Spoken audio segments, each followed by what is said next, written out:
Hello and welcome to the Happier Life Project, brought to you by the free, award-winning mental health and wellness app, My Possible Self.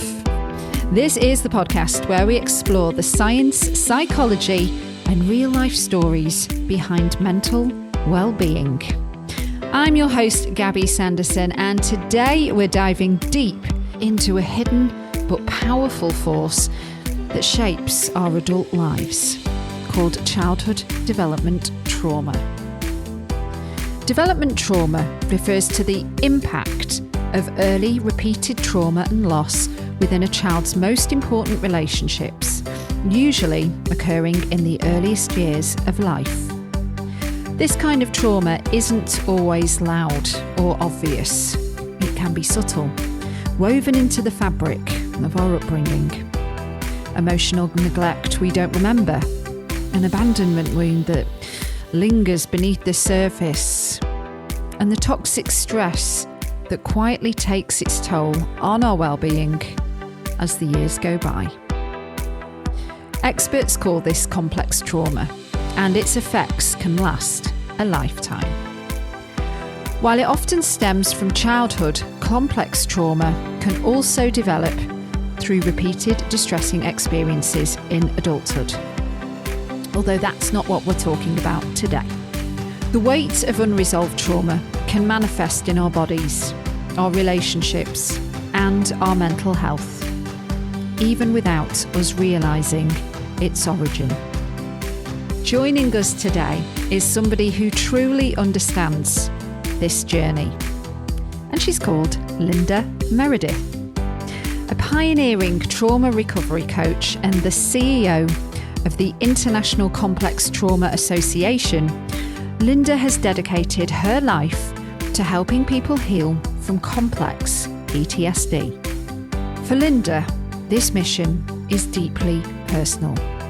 At one point, the effects of complex trauma left Linda unable to walk, talk, or care for herself for over 2 years. But over time, she rebuilt her life piece by piece and turned her recovery into a movement, ensuring that others don't have to struggle for as long as she did. Now, with well over 200,000 followers on social media and a thriving global community, Linda is a guiding voice in trauma recovery. Today, she's here to share her expertise and offer some much needed hope to those listening this resonates with. If you've ever wondered how your past might be affecting your present, or how you can break free from cycles of trauma, this episode is for you, my friend. Ready to find a healthier, happier you? Let's get started. Linda Meredith, welcome to the Happier Life Project podcast. We've got a bit of a time difference. You're based in Australia, in Brisbane, and I'm currently actually in Lisbon, Portugal. Oh, wow. So you're not even in the UK? I'm in the UK time zone, and I'm from the UK. Yeah, I'm enjoying the digital nomad lifestyle. I love it. Today, I would love to introduce our listeners to understanding complex PTSD and complex trauma. And the word PTSD, we were all very familiar with, post-traumatic stress disorder. When you throw in the complex, I think not so much. And maybe it's why it's called complex trauma. Yeah. And you being a trauma recovery coach, I think if we could kind of start by perhaps differentiating between PTSD and CPTSD, if we could start there, that would be great, please. For sure. I like to keep things as practical and simple as possible for each of us to be able to imagine what that would look like in our life. Because even when we present with complex trauma, we can also present with PTSD as well. Okay. So if you go by what we've known already, we use that as a starting point. Mm-hmm. So I have a set of Russian dolls that I like to pull out for my clients and say, right, So if step one is we imagine post-traumatic stress disorder, and at any stage in life, any of us can go through trauma that is the same thing over a period of time, and that impacts our whole self. Mhm. So it impacts our thoughts, our emotions, our nervous system, our brain, um, how we perceive the world. So it can put us in a state of dissociation, etc. So there's a whole bunch of things that will come into play with that. Right. It seems it's quite common if you're in the military, isn't it? That's, That's right. yeah, That's when they really first traumatic. really, yeah, put all the pieces together for the PTSD. And even then, it took considerable amounts of time and Mm. information. And even now, if you're in the police force and you say, oh, I've got PTSD from this incident, whatever, and I've worked with police, Mm. they are still not honouring that that really is a very real thing to happen to somebody in the line of combat in day-to-day life in policing. Mm. So we have to be aware that even though we're aware of the language, how far and wide that actual reality of that language is being applied is still dodgy. Right. But, it's still not consistent all the way across the line, all the way Yeah. across the world. Yeah. Well, Okay. I can't speak for Australia. Maybe you can let me know, but certainly in the UK, resources and access is limited at the best of times, shall we say, waiting lists to see somebody about mental health, unless you've got the luxury of having the money to pay to go private. And even, if Oh, somebody's great, then the waiting lists tend to be huge as well, because I work globally, I'm aware of, Oh, you of know, course, yeah. So PTSD, we're more familiar with using that when it's, I've heard Gabby Bernstein say a big T trauma, where it is something like being in the military or yeah. sexual abuse or something like that. And then she calls the other side of it small T trauma, where perhaps it's like more subtle. I can see your eyes rolling there. I'm like, have you lived this? Truly. The Yeah. only thing little about developmental trauma is the fact that it happens when you're little. Right. And I think this is maybe where we're going with the complex trauma is it stems from childhood. Um, Yeah. and that can be more subtle, can't it? Or maybe it's just that Oh, definitely. we don't Definitely. have the skills to pick up on, well, Oh, hang look, on a minute. Yeah. it's such a I've just opened the can of worms, haven't I? yeah, it's like which bit do you want me to start with? So we'll start with the subtlety. So complex trauma, when you look at the DSM-5, is it's anywhere in your life, okay? Mm-hmm. And they haven't put a big focus on developmental trauma, which recently got up to the age of 5. So it was the age of 3, but now it's up to the age of 5. Mm. And that's like with scientific backing. So those of us who lived it know that the impact is, Mm-hmm. more far-reaching than just 5. But that's at the moment scientifically they've put developmental trauma, so childhood developmental trauma, Mm-hmm. which is under the category of complex trauma, is up to the age of 5. Right now, if you do your ACEs test, and depending on your score, you'd have a good idea of whether childhood developmental trauma has impacted your life. But going down the ACEs score road is a whole lot of other scientific evidence that came into the ACEs score, which took years to get together. And Dr. Nadine Burke-Harris brought all of that information together, which has helped a lot of us go, finally, we have an answer. So if you were like me, I spent decades. First of all, I didn't want to raise my children like I was raised. And second of all, I would go to a specialist and say, look, there's something wrong. I know there's something wrong. I've written this, my authentic self workbook that I teach people. I have a home. I have 3 kids. have my business at home. I have a husband who works. To all intents and purposes, I had it all. Mm. And the specialist the last one I went to said to me, look, you're doing better than 98% of my clients. You'll be fine. Yeah. And you go, there is something wrong.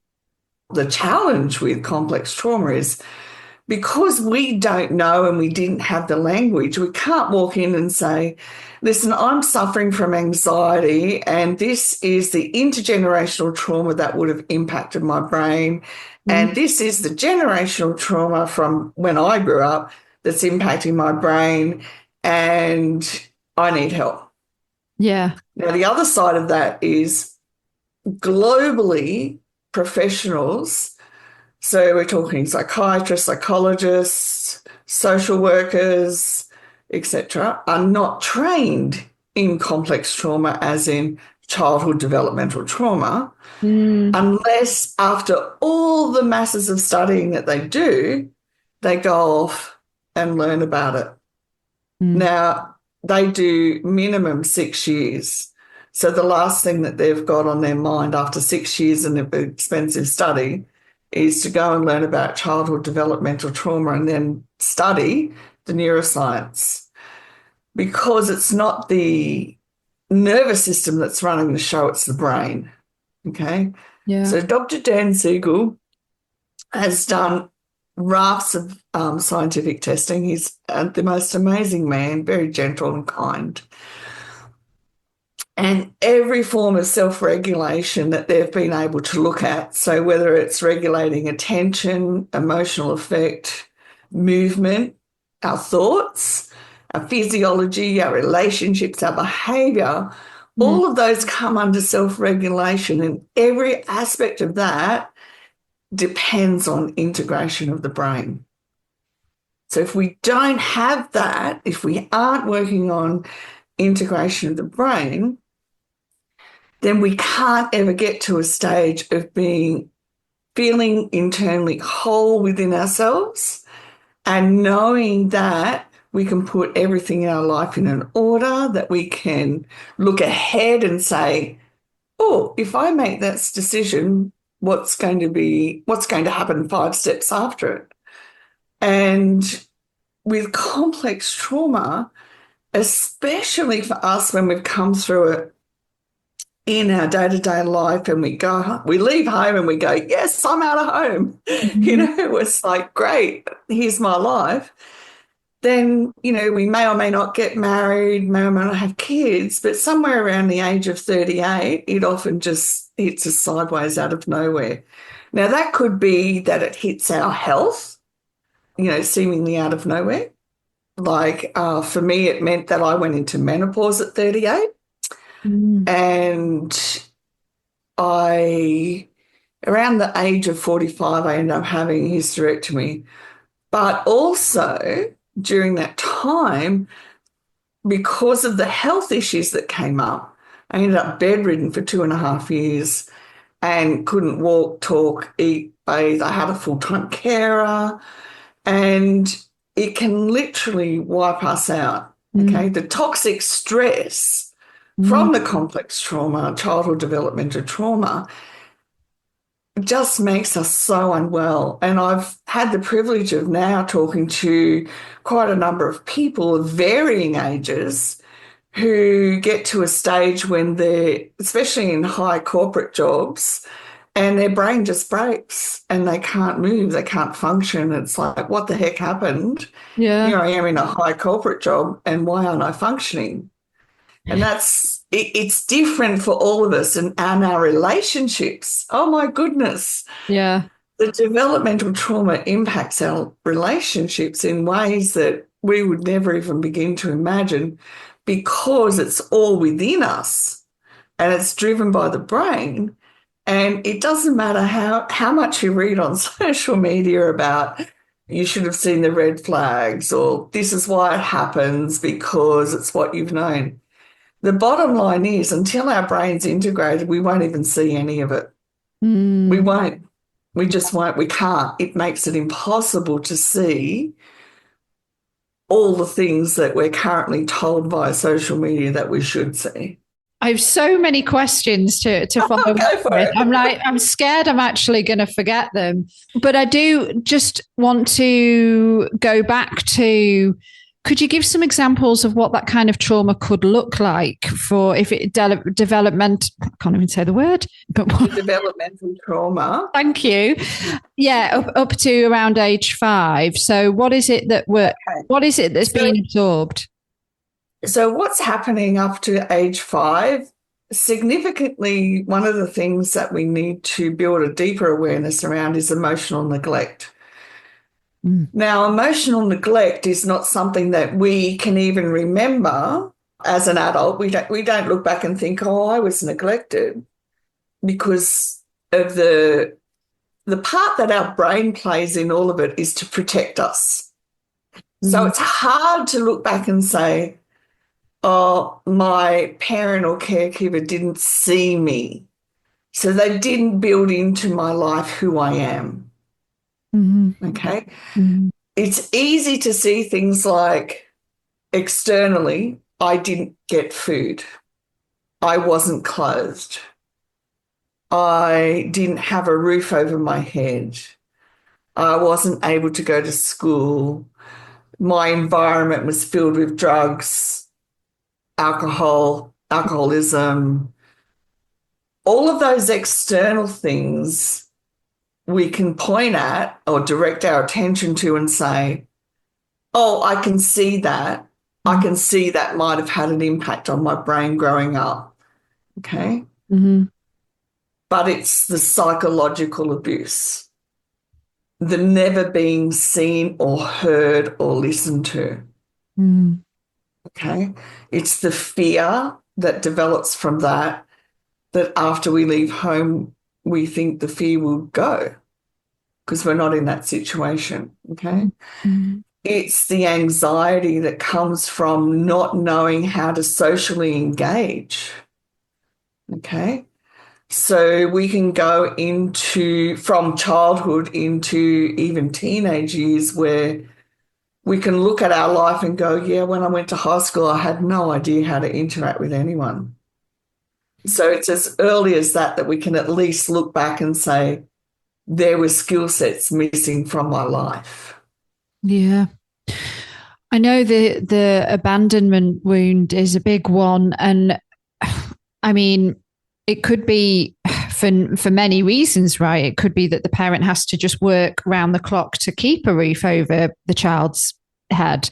That's right. Parent could be like, chronically ill, say, and just not physically be able to, as well as parents that are maybe just emotionally a bit immature or distracted, or, it can, sure. yeah. I mean, mine was actually intergenerational, and I didn't know it until I began to put pieces together. So on my mother's side, my great-grandmother left 4 girls alone on a country farm in the middle of nowhere. Okay? She walked off. Their father was off droving, which is out gathering cows on horseback. No one was there, and she left them. Now, those 4 girls went from there to being split up amongst relatives. Okay?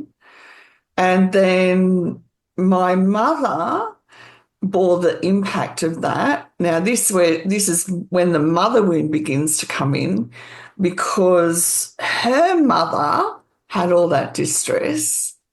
She actually hated my mother. And that pattern is ongoing, and it can be at such an unconscious level that nobody actually sees it except those who are in the middle of it experiencing it. And then on the other side, my paternal grandmother, she was put into an orphanage in a paid position. So her father ran off, and her mother had to work to afford to live, obviously. Yeah. And she had to put my grandmother in a paid position in an orphanage, which then disrupted her life as well. And she would never talk. So she could never talk about it. It was That's, really hard for her. yeah. So all of this gets handed down epigenetically, and it did impact my life. Yeah. Mm. Why do you think it took until around the age of 38 then to, come to the surface? It was always there, and I was always looking. So from the age of 20, I was out of home Mm. already, and I was looking for answers. Problem was there wasn't a lot of answers. Mm. So hence why I did all the internal work, wrote the workbook, etc. And there still wasn't answers even at 38. So we didn't have the neuroscience available to us until about 5 or 6 years ago, 6, 7 years ago. Okay. So to even be able to study that wasn't available to professionals either. Mm. Okay. Yeah. So me showing up beforehand trying to get answers, I wasn't successful, not only because I didn't have language to explain what was happening for me internally, but because the practitioners had no clue either. But around 38, it's like that's when the toxic stress button just goes, I'm in overload. Yeah. I mean, I had 3 kids, husband, life. My mum had died as well. Yeah. On and on the list goes. And I was looking for answers. Oh, my sexual abuse, childhood sexual abuse memories came to the surface. There was a whole lot of things that happened then. But I just remember reading in the science literature as well that it's around that age, and it didn't actually say why, that it all seems to come to head for a lot of people. Wow. Yeah. And Wow. I imagine now that we have social media that gives us language, I Mm. imagine that it could become even younger now that we have that language to relay what's happening for us internally. So then you've kind of become aware of what's going on. It's not like you can get in a time machine and rewrite the past, unfortunately. So how do you begin? Because this has become, I suppose, your life's work, hasn't it? So It's definitely, yeah. where do we go from there? We've acknowledged, oh, okay, this is what's happened. It's kind of a light bulb. And there's a lot of your story that actually resonates with me, even with the time frame of the ages and everything. And just looking at your social media. And it was actually my sister that first alerted me to your content because she resonated with the post and sent it to me. So you went from like Australia to England over to Lisbon via social media. Yeah, that's awesome. But like, yeah, that acknowledgement, we have it. Where do we go from there? Okay, so the first thing that you want to do and want to be able to do is develop a sense of internal safety. So when you read on social media, you've got to develop safety, you've got to feel safe. People tend to think automatically, I've got to be in a safe environment. Okay. Now that's fair call. All we actually have to do is begin to develop an internal sense of safety and for us to build an awareness of what is happening internally. Now, when we're going to do it from the brain's perspective, the first thing we want to do is make sure we're in a space where our brain is the least amount likely to be triggered. Okay. So for me, that space was my bed. My bed was like my comfort zone. I know Glennon Doyle, I know for her space was her wardrobe. That's where she went for her safe space to write. So what I would say to people is let's think about where is the one space during your day that you would feel safe externally, that you could know that you didn't have to worry about anything or anyone else around you, no interruptions. Where would that be for you? So where would that be for you in your day-to-day life now? What, me personally? Yeah. Where would my safe space be? Well, I'm very blessed. I live very close to the beach. So actually, it would probably be the sound of the waves, That's my, happy place and where I feel most calm and centered. And would that be somewhere where you wouldn't get interrupted with a simple exercise that I'm going to teach you how to do? Well, especially now because it's out of season, then yes. Right now it's like a ghost town, which is great. Oh, lovely. Yeah. Yeah. So what you would do is you would go down to the beach and either put a chair down or your towel down, and you just lie there gently. Now, you've got the intention that you're doing this. So you set your mind to, I'm doing this so I can begin to help my brain feel safe in this moment in time. Okay. Mm. Because when we do that, when we set our intention, our brain engages, is the best way to put it. Mm. And we go, okay, now I'm going to close my eyes and I'm going to start breathing in and out gently. Now, optimal breathing for human beings, I'm told, is 5 seconds in and 5 seconds out. Mm. None of us do it. Okay. Mm. However, when we're teaching our brain, we're giving our brain the experience of being in the here and now and that I am safe to breathe. Okay. So we're going to practice breathing in and out for 5 seconds, and we're going to do each one 6 times. And that's 1 minute. Now, your goal the first time you do this is to notice what's happening inside your body. So if any areas feel tight, does it feel anxiety producing to you? Does it feel out of sorts? Am I noticing when I breathe in that my breath gets stuck? Am I able to keep my mind focused on breathing in 1, 2, 3, 4, 5, okay, and out 1, 2, 3, 4, 5, or not? Now, these things are really, really important, because not only do we want to give our brain the experience of being safe right here in this moment now, we also want to know the impact of us not breathing properly all our life has had on us as well. So if I can't keep my mind focused, the next thing I want to look into is, do I experience dissociation? If my breath gets caught in my body somewhere, so quite often it's normal for people that begin doing this to feel like caught in their throat, that they can't get past that stage just yet. Okay. Mm-hmm. And to know that this is how shallow you have been breathing for a long time. Okay. So each part that you begin to notice for you, and we all notice something different, will point to where we need to develop something for you. Either we talk through what's happening and then we develop another technique. Whatever it is that you need individually is where you begin to start. Because with developmental trauma, we're so used to being here beside ourselves and here in the present moment that we actually have to learn to differentiate between the two as well. See, it starts to get complex, and this is why people are afraid to actually take it on, because there is nothing easy about complex trauma recovery. Yeah.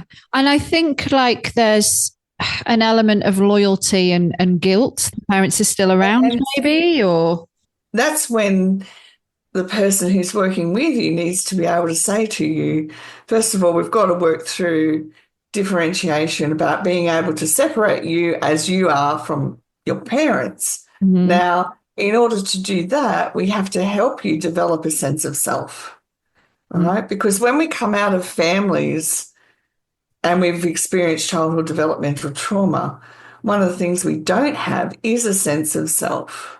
Yeah. So you can't walk up to your parents and say, look, I really love you, and this is what's happened for me, and this is how we saw it. And you can't say to them, look, before I have this conversation with you, the only thing I really need to hear from you is empathy, and I'm sorry that happened for you. Okay? That's all you want to hear. You don't want to hear explanations. You don't want to hear the ins and outs of what happened for them at that time. Yeah. It's, I simply need my parent to say, I'm sorry that happened for you. Yeah. I know a lot more since doing this podcast the last 3 years. So that's woken me up, I suppose, to a lot of stuff that has been buried for since I was a kid. Just being able to move forward and know that I'm not going to get the answers that I really want, like the ones that you just said, because I just don't think the person in mind has the emotional skills to be able to. It's better to, No, they don't. deflect. So it's suddenly become my fault That's right. as the kid. That's right. See, I was told that at 5 I was a brat and I was a very spoilt child and difficult. Oh, That was the response I got. You're a child and right. Yeah. So talk about putting lack of parental oversight and care factor onto a 5-year-old again. Because you're the kid and they have expectations of their children that their children will grow up and take care of them. And if they admit that they've done something wrong, then this child possibly won't take care of me.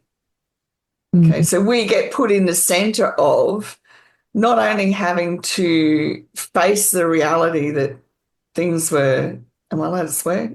You can swear. Things are really shit for us as kids, okay? Not only do we have to take the responsibility as an adult to face that, we also have to take responsibility to heal it.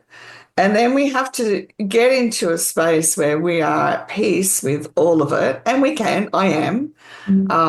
My birth father, let's just say we've had a very tumultuous relationship, and he would agree. And yet, because of who I am now, he's able to see who I am now, even though he's never known me as who I was as a child upwards. That makes sense? Because I can now stand in my own power and say, no, that's not right. That's not what happened for me. But we can't do that to people, to the adults that were in our life, until we have a strong sense of self built into us. And then they start getting the message that who they thought we were is not who we are. And they have to face that very real reality. So and I have done that with, actually, I've got another set of parents, which are actually step parents, and I've done that with them as well. I mean, obviously this has not been an overnight fix. It's taken a heck of a lot of work. You really diving into it all and now helping so many clients do the same thing. Is it possible to come out the other end from complex trauma? Absolutely. Absolutely it is. And everyone will undertake the journey according to their comfort zone. So for me, I wasn't comfortable until I got the answers that I needed from internally and the healing that I wanted internally as well. Like, I needed to know that there was no stone unturned, that I could be who I am and have agency over my own life, and that I could be the loving, kind, caring, compassionate individual I am and still say, no, that's not for me, or no, I'm sorry, I can't do that for you. Boundaries. But it's deeper than boundaries. It's comes from deep within ourselves that we know our own life path, where we're headed and what we can and can't do for ourselves, for our health. Okay, so our health has to have boundaries as well. Our mental health in particular has to have boundaries. So I don't let people into my life who I can already see aren't going to be healthy for me. Yeah. And when you've grown up with people pleasing, it's a lot to work to do that, but we can do it, Yeah. We can go on to live a really healthy, rich life. And for me, the motivation for it as well was my children, because I didn't want my children to have passed on to them what was passed on to me. I wanted to know them to know they had choices. So all three of them pursue their own personal development. And then my granddaughter is like the icing on the cake, because you see that it does take two generations. So if you've ever watched the social media video where they're pouring out the toxic stuff and it goes to you and it ends, it doesn't. Right. Okay. We have to be willing to be a living example for our children of everything that we believe in internally and what is healthy, so that they can go on and do their own work. And then they are able to do that in front of their children, and their children don't have to carry what's been handed down before. So in order for that to happen for my children, I left their angry father. He's deceased. His anger literally ate him up from the inside out because of the toxic stress and because he wouldn't go and get help. Okay. And I always let them know who they would like as different individuals. So each one of them I would address differently. Or when we had to do things together, we're a team, we're in this together. Yeah. Okay. And even though they're adults now, they still will come to me with the same thing. We're a team, we're going to get through this together. Oh, I love that. All the time. Wow. Yeah. Well, there is clearly not enough people like you, because let's be honest, so many of the population, I think, struggle with complex trauma and childhood development trauma for various reasons, without putting any blame on any parents out there. So it's been going on for generations. Yeah. So then for people listening that are resonating with this conversation, how do you suggest they could start to, I mean, we'll point to your content and all your pages, but like in terms of finding the right person to get help with, or having the right language to ask for the type of help they need to start recovering from this stuff? Yeah. What's the first step? First of all, the most important thing when you're looking for a professional is to know that trauma-informed is not trauma-trained. So if you're going to someone who's trauma-informed, they are not trained in childhood developmental trauma. Therefore, they can't relate to what you're saying to them. And all of so many of the therapies, etc., are not just taught, but they're not built for effective complex trauma recovery. Okay.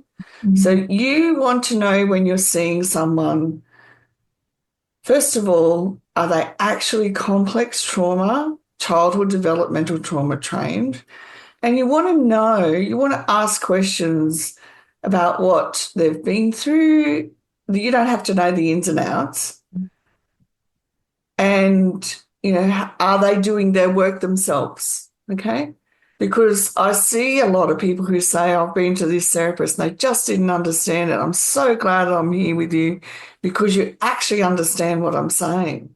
And people cry because it's the first time in their life they've seen somebody who actually cares and actually knows what's going on. I do have a coaching directory on my website for other coaches because, believe me, I'm not everybody's cup of tea either. I always say that. I'm not meant to work with everybody either, okay, because I'm very proactive and I work a lot with clients that have done a lot of therapy, for decades, and they're just like, I haven't gotten anywhere. So make sure they are complex trauma trained and that they are working their own recovery. That will help you immensely to know that at least this person is curious, they're teachable, they're going to have a conversation with you. They're not going to sit there and ask you, how does that feel? Because the bottom line is, until we learn to label our emotions, we don't know how we feel. If they're not complex trauma trained, then they're not going to understand that you may not even feel your emotions in your body. You may have an awareness of your emotions, and that's two different things. Mm, Okay? yeah. So get an emotions wheel or a list of emotions and start journaling about one emotion for a week to see where it comes up in your life. Because then you're building an awareness around what you do need and what you do want to work on. And that information for you as a trauma recovery person is vital. You've got to know that information, otherwise you stay in the same place, different day. Yeah. No, I was just going to say it's very hard when you haven't seen it done and you're not aware that it gets done to start doing this, but it's worth it. I promise you, it is so worth it. Well, I was just going to follow up and say, can I squeeze in one question about triggers and managing triggers, just for a bit of practical advice for our listeners? It can be the smallest thing that just sets you off, can't it, into a dark abyss. Yes, absolutely. Yeah. Absolutely. Someone who I'd let close recently said something. I knew they didn't mean it personally. I knew that it was them talking about what's happening for them. I was in the present moment, I knew. But because of the impact of abandonment trauma in the brain, it triggered my brain so badly, it took me out. I went back into my protector self, put up a whole heap of walls, boundaries around me, and I just knew I needed to take a couple of days. It was the worst one I've ever had. But remind me to talk to you about vulnerability after this. Okay. So what do we do? First of all, I'm going to tell you something that will seem like the worst thing in the world to do, but it's the best thing you can do. Sit on the side of your bed, breathe, do the 5 seconds in and 5 seconds out breathing, and begin to move your feet up and down, okay? Now, the reason why you do this is the minute you move any part of your body in an order, you, in this present moment, are signaling to your brain that you want access to the prefrontal cortex, which provides order for everything, okay? So the minute you're sitting there breathing, moving your feet up and down, and you're making sure that your thoughts are centered in the moment. So that's not, keep center them on your breath. The minute that you don't center them on your breath and you go off is you come back to doing that. Now, if you can do that for anywhere between 1 to 10 minutes, you will get your brain back online and off the trigger. Wow. Because it's our brain that is triggered, not our emotions, it's our brain. Okay, remember, it regulates everything. So if you continue to do that and use that as a practice, when you're not triggered, when you do get triggered, you can return to that exercise and you'll get the brain back on board pretty quickly. So that's what I did for 2 days. I did the exercise for 2 days and then I was back normal. Okay. Goodness, 2 days. Wow. Well, 2 sessions each day. I could have done more, but yeah. And Vulnerability. remember that we need to rest too. Drink water and rest when that happens, because our whole entire internal system went offline. Yeah. Deep parts of the brain were engaged for survival mode. We need to give ourselves that opportunity to rest. Yeah. Okay? Now, when it comes to vulnerability, stop being vulnerable. Stop being vulnerable. Stop it. Just stop it. Until you are recovered from your complex trauma, your childhood developmental trauma, until you know that you're with somebody safe, stop being vulnerable. Stop reading social media and stop being vulnerable. That doesn't mean we stop being vulnerable to those we are safe with, but it does mean that we don't put the vulnerability cloak on and open up to everyone, because we'll end up triggered. We've got to get in and do our internal work first. I've seen too many people hurt by being vulnerable with people that just aren't safe. Yeah. Oh my God. Preaching to the choir. Yeah. That's happened to Yeah. me in the love life, in dating with a couple of people. And I was so violently triggered. And I was just like, I don't even know this person that well. How can I be? But everywhere says to you, be vulnerability is the way Yeah. to connect. Yes. But Yeah. we have to be connected internally before we can be vulnerable with anyone we're dating. Yeah. Mm, Okay. We have to have that integration happen. Otherwise, we'll go out and date and it'll just be a mishmash all the time, yeah. you know? I feel like I could talk to you for hours, but obviously it's like getting late over on your side of the pond. I do always sort of sign off with all of our guests with the same 5 questions that I asked to Yeah. conclude the episode. It's called the Happier Life Project's Last 5 in 5. Okay. When and where are you at your happiest? With my kids and my granddaughter Yeah. every day, all the time. What's your favorite thing to do that nourishes your mental health? Exercise in my pool nearly every day. I'm jealous. Like I do, I adapt. I adapt exercises to do in the pool and it just feels good. Yeah. Yeah. What piece of advice do you now know that you wished somebody would have told you earlier that would have made you a happier person? It's not your fault. Mm. The brain's driving it and it is not your fault. I wept many tears as I wrote the core units for the certification because everyone I researched just showed me how much it wasn't my fault because my brain didn't have what it needed growing up. What is the most important one thing that needs to change to make the world a happier place? We need to be able to diversify how we look at connection.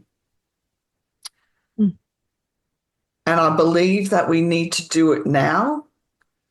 And we need to be able to, I haven't actually put it into words before, but I know this is true, that we need to be able to redefine what our relationships look like and who our relationships are with and what those connections will look like going forward. Okay, last question. What is a simple, actionable first step we can take when it comes to healing from complex trauma that will help us on our journey to building a happier life? Very first thing that you can do, if you're a parent, start teaching your children the words for their emotions. For example, when my granddaughter was 2.5, 3, she was getting angry all the time and she had that angry face. So I would say to her, I understand you are angry and how can I help you? Or what do you need? Like asking them questions.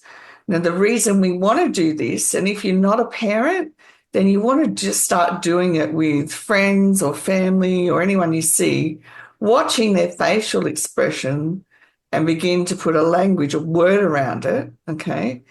Because then you're going to be able to start to communicate healthier as well, right?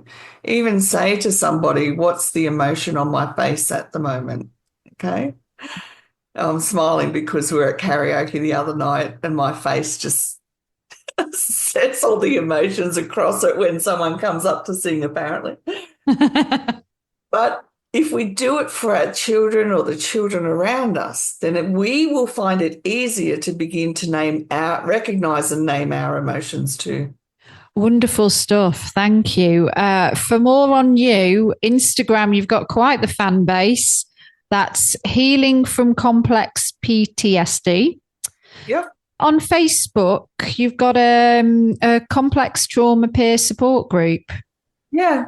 Yeah, it's all free and all the admins are trained in complex trauma, and so is this it's a somewhere very people soft landing space. Right. So it's somewhere people can go to connect with other people and share stories and Yeah, especially in the beginning, because we don't often feel that we can say what's happening for us, especially out in the world. So if our families don't talk about that, we don't talk about that. Okay. Going into the peer support group is really lovely because you can build your courage up to actually start talking to people who will understand. And is that healing from complex PTSD as well? Is that the name of the group? Perfect. Yeah. Okay. And your website is cptsdeducation.com. Yep. You've also got a YouTube channel. Yeah. Is there anything else? Anywhere else you want people to go?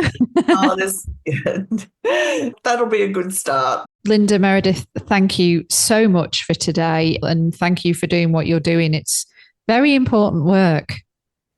Yeah, it is. I above and beyond everything else, I do not want anyone to suffer for the years that I did without the information needed to at least put one step forward into their recovery. They need to be able to keep taking steps. Yeah, because wellness is possible. It's Gabby back with you. Thank you again to the absolutely brilliant Linda Meredith. And thank you to you for listening to this episode of the Happier Life Project podcast. Now, as always, I'm going to run through the important housekeeping. So just one more minute of your time before I say farewell. If you are suffering with your mental health, there is a crisis button on the My Possible Self app, which will signpost you to the correct information for immediate expert advice. Those of you who are listening on one of the podcast platforms, the My Possible Self app is completely free to download, so you don't need to worry about it costing you anything. If you are in crisis or you think you may have an emergency, please do call your doctor or the emergency services immediately. The views expressed in this podcast are solely those of the interviewer, which is me, and the interviewees. The content of this podcast is for informational and educational purposes only and should not be considered as a substitute for professional or medical advice. Our partners at the Priory Healthcare are not involved in the production or content of this podcast. If you found this episode helpful, please do share it with any friends and loved ones that you think might benefit from hearing it. And do subscribe and leave a review if you are listening on one of the podcast platforms. It really does help us to grow and to keep doing what we're doing. And to find and follow us on social media if you're not already there, we're most active on Instagram, and you can find us at My Possible Self. And I've been at Radio Gabby. Do take care, and I'll see you on the next one. Bye for now.